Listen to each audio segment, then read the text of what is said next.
इस बॉलीवुड के जो असली खिलाड़ी हैं वो तो आप ही हैं, जैसे मैंने शुरू में कहा, और हो सकता है लोग आपको उसी तरह के रोल्स में पसंद करते हैं। You are the fittest actor in this industry, तो उस वो फिटनेस जो है वो तो एक्शन में ही दिखाई देगी।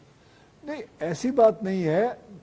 देखिए, आदमी एक चीज कितनी बार कर सकता है, एक्शन भी कितनी बार कर लेगा। Were you bored of doing action? No, I was not bored, audience was getting, because they also want their actor, the fans want their person to, their idol to change, to do different. Now it is time for me to change. I think, I presume my fans and audience wants me to change, wants me to come back to action, to come back to comedy, come back to entertainment point of view.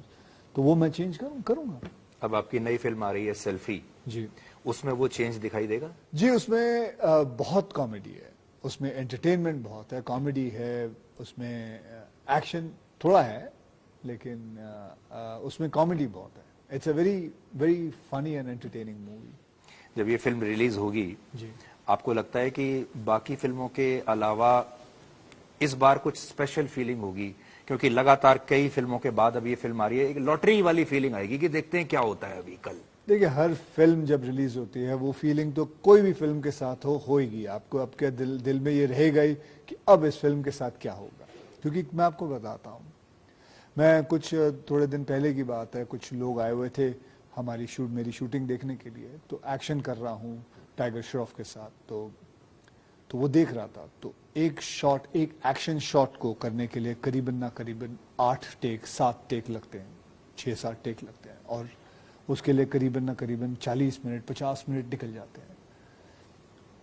तो उस आदमी को पहली बार realise हुआ, अक्षय यार इतनी मेहनत लगती है।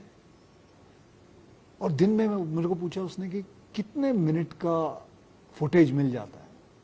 मैं बोला 2-2.25 मिनट का, इससे ज्यादा नहीं होता। कभी कभी तो 1.5 मिनट का मिल जाता है फुटेज।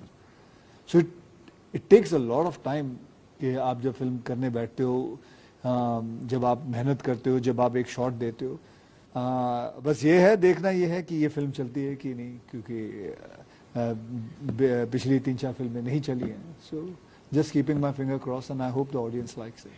जैसा भी आपने कहा कि लोगों को समझ में नहीं आता आप कितनी मेहनत करते हैं कि इतने सारे घंटे लगाने के बाद 2 मिनट की फुटेज निकलती है, और फिर ये करते करते आप 2-2.5 घंटे की फिल्म बनाते हैं, और उस फिल्म को देखने के बाद कुछ ही मिनटों में कोई कह देता है कि यार मजा नहीं आया। How do you feel that time? You feel bad about it, you feel यार बड़ी मेहनत गई है, but at the same time you respect the person जो आदमी कह रहा है। हो सकता है वाकई में मजा नहीं आया, वो भी तो अपने 300 रुपए दे रहा है फिल्म देखने के लिए, उसको वही मजा नहीं आया। Maybe he wants to, he is asking for more. Maybe he wants something bigger. Maybe he wants to experience something different. तो ये सब सोचने के बाद you have to try and do other films. जब आप अपना करियर शुरू कर रहे थे, या मे बी जब आपने शुरू नहीं भी किया होगा, उस समय आपकी सबसे बड़ी तमन्ना, एम्बिशन का जो जिसको कहते हैं ना जेनिथ, वो क्या सोचा था आपने कि इतने पैसे में कमा लूं तो बहुत हो जाए, तो इतनी फिल्म? जेनिथ का पूरा मतलब समझा भाई, हमारी इतनी अंग्रेजी ठीक नहीं है। फिर आई एम श्योर ये तेरे को भी किसी ने दिया होगा लिख के, तेरी भी इतनी अंग्रेजी में, जहां तक मैं जानता हूँ तेरी भी इतनी अंग्रेजी अच्छी नहीं है। किसी से लिखवाया है? हमें जीनत अमान तक पता है, लेकिन जेनिथ का तू मतलब समझा मैं कि क्या है।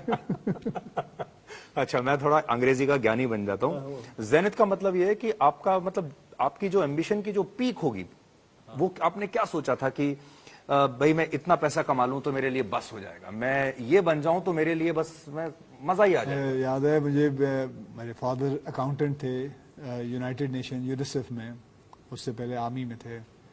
हमें तो जब लोखंडवाला में घर लेना था तो 2.5 लाख का घर बुक किया था। तब कैसे ना कैसे करीब घर में 1.25 लाख पड़े थे, मतलब बैंक में, वो तो भर दिया। फिर बैंक से लोन लेके तब लिया था घर। तो वहाँ से मैं आ रहा हूँ, बात कर रहा हूँ। तब जब मैं फिल्मों में आया तो मैंने सोचा कि यार, मतलब एक बहुत बड़ा नंबर सोचा था कि यार इतने पैसे आ जाएं। तो डैडी के साथ बैठ के पूछा, डैडी अगर एक बात बताओ, 10 करोड़ अगर जमा हो गए तो महीने के कितने मिलेंगे? तो डैडी ने उस वक्त 13% था तो कहा था कि 1,30,000 महीने का मिलेगा। बस हाँ, ये यहां तक जाना है मुझे, 1,30,000 महीने का मिल जाए, उससे बढ़िया बात क्या हो सकती। फिर करते करते करते करते, वैसे तो बड़ा टाइम लग गया 10 करोड़ कमाने में, मुझे करीबन 12 साल लग गए, क्योंकि मेरी तो पहली फिल्म की 4 फिल्मों की आमदनी 50,000 थी। आपने जो पहली फिल्म की थी उसमें कितने पैसे मिले? 50,000 मिले थे बस। हाँ। उसके बाद अगली फिल्म भी मुझे कितने 75 मिले थे। फिर करते करते तो 10 साल तक तो मेरी आमदनी कुछ 18 या 20 लाख तक पहुंची थी, 10 साल तक। फिर उसके बाद करते करते कमाई तो अभी हुई है, 10-12 साल पहले हुई है, वरना तो इतने पैसे नहीं मिलते थे। तो जो आपके जो पहले 50,000 थे जो पहली फिल्म में मिले आपको, प्रमोद चक्रवर्ती ने दिए होंगे? जी, है ना? चक्की तो उसका क्या किया आपने? वो डैडी को आके दे दिए थे, सारे पैसे डैडी संभालते थे। डैडी अकाउंटेंट थे, उनको सब पता था। फिर एक दिन पता क्या हुआ, 10 करोड़ हो गए, शांति मिल गई थी। फिर एक दिन ना, मुझे अभी भी याद है, एकता कपूर की एक न्यूज आई थी कि जितेंद्र साहब और एकता कपूर ने 100 करोड़ की एफडी ली है। तो ध्यान से सुनेगा ना, या तू गूगल करेगा तो ये बहुत बड़ी न्यूज थी कि एकता कपूर और जितेंद्र जी ने 100 करोड़ की एफडी ली है। तो फिर वापस मैं डैडी का, डैडी बताओ ना अब इनको कितना मिलेगा महीने का? और उस वक्त थे 11% इंटरेस्ट रेट। तो बोले बेटा इनको मिलेगा 1 करोड़ 10 लाख या 11 करोड़ ऐसे कुछ कैलकुलेट करना। 11 करोड़ साल के हुए ना, यानी 11 साल के नहीं, मतलब 1 करोड़ 10 लाख रुपए महीने के। 1 करोड़। फिर मैंने अपने मन में सोचा अब 100 करोड़ कमाते हैं। मेहनत की, बहुत मेहनत की, बहुत मेहनत की, करते करते वहां तक भी पहुंच गए। मैं क्या मतलब ये कहना चाहता हूं कि आदमी की जो फितरत है, जो वो ही wants to always challenge himself, and it is good that you challenge yourself and you try to do more work. कई लोग हैं मेरे पास आते हैं, कहते हैं यार आप इतना काम क्यों करते हो? तो मेरी समझ में ये नहीं आता है कि आपको नहीं लगता लोगों को ये कहना चाहिए कि तू काम क्यों नहीं करता है, तू नालायक है? इस पे कंप्लेन होता है या इस पे कंप्लेन होता है कि तू कितना काम क्यों करता है?